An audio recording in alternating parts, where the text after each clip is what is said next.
Three false narratives Andrew Henderson, aka Nomad Capitalist, loves to talk about. Because what Andrew Henderson wants is more for himself and less for everybody else. So I wanted to shoot this video to point out these three false narratives.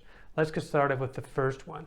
More residences, more citizenships is just better for you than just one. And the reason behind this false narrative is, of course, the urge to sell more of his services, because that's how he makes money.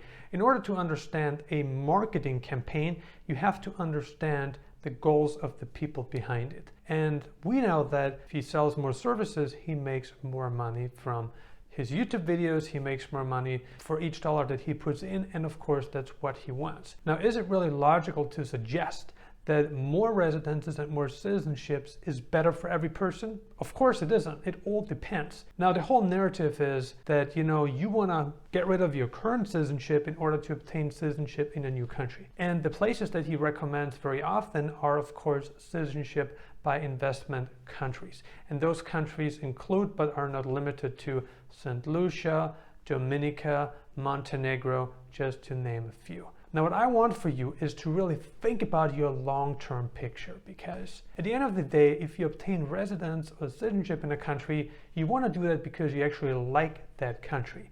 Not just because, to pick up a passport and then forget about the country, because what we are seeing right now are steps taken by the European Union to revoke visa-free access for many countries, including St. Lucia, including Dominica. So if you have a passport from any of these, citizenship by investment Caribbean countries, and you got those passports because you wanted visa-free access to the EU, then guess what? That privilege may be taken away from you sooner or later, and there's nothing that you can do about it because it's not in your control. He pushes the false narrative that Caribbean passports are good because you get visa-free access to the European Union. The fact is that at the moment you have it, but it doesn't mean you will have it forever. You may not have it 10 years from now, or even just 3 years from now. And that's, of course, a big selling point of Nomad Capitalist, to say that, with a Caribbean passport, with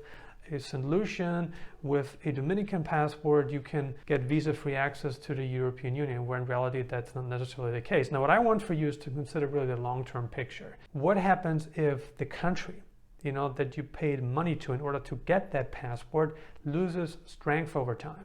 Because that's what can happen, very likely happen over time, because, certain regions of this world may not accept you if you're from that country anymore, even though they accept you right now. And at the end of the day, to obtain residence or citizenship in a country, what you really want to be doing is you want to be focusing on the long term. Ask yourself the question, am I the kind of person who would really enjoy living on a Caribbean island?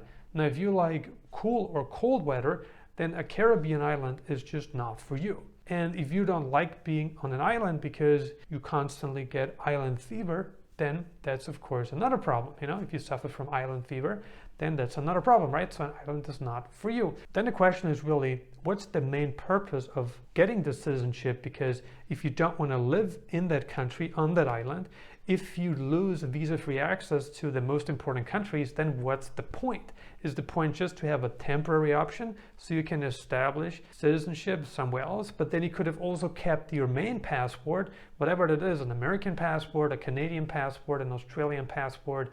You could have kept that passport anyway and established residency in a country where you can actually see yourself, living in that country 5 years from now, 10 years from now, 15 years from now, not because of just tax benefits. And don't get me wrong, that's really important.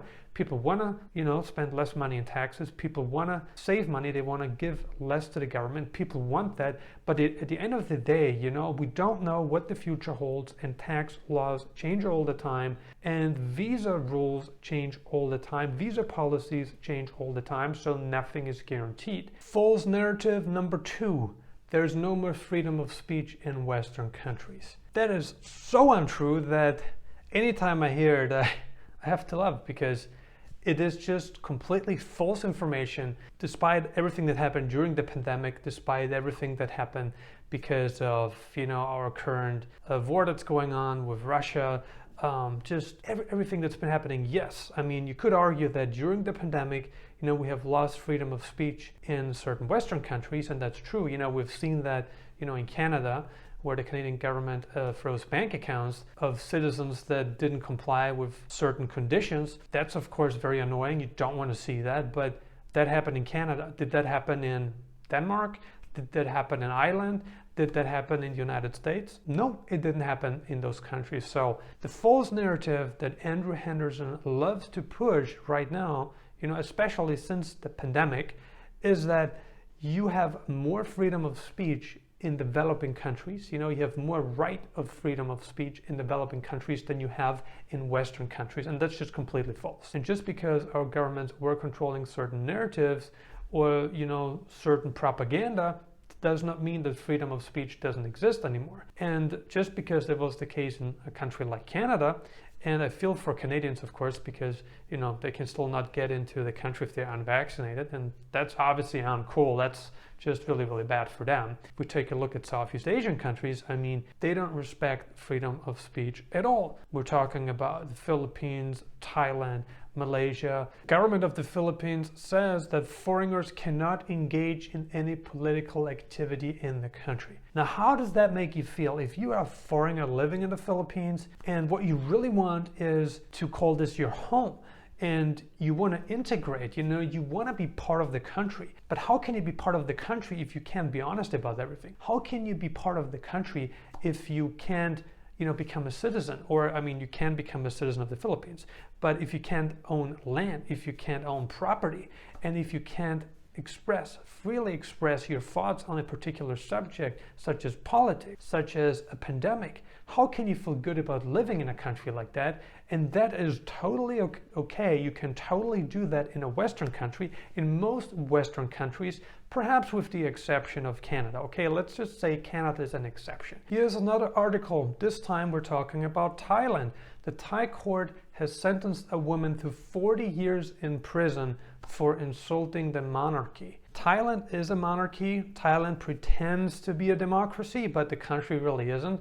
The country is run by a king, and the Thai people are obviously very proud of the kingdom. They're proud of their king, but there are people who speak up against the king, and that is not well accepted in Thailand at all. And this, whether you are a foreigner, whether you are a Thai citizen, doesn't matter who you are, in case you have the balls, you have the guts to speak up against the monarchy, whether you say, I don't like the shirt that he wore that day, or you don't like, a certain rule, a certain law, you can't do any of that. If you do any of that, then you will be in trouble in Thailand. And insulting the king just once, even if it's very mild criticism and it doesn't need to be anything severe, you could end up for many years in prison in Thailand. First person convicted under Malaysia's fake news law. So the first Western person, in fact, has been convicted of just, spreading false information, and it doesn't need to be intentionally, it can be unintentionally, but if you spread false information in Malaysia, you may end up in jail.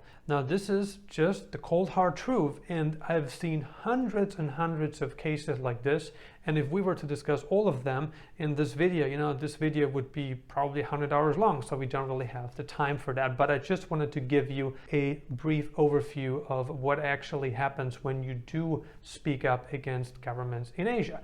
Now, of course, does that apply to Eastern Europe? No, it doesn't. There's more freedom of speech in Eastern Europe. Does that apply to Latin America? No, it doesn't. Latin America is an open place. It's a place, where you can be pretty free in many ways. Not all countries, of course, but generally speaking, there's more freedom of speech in Latin America than there is in Asia.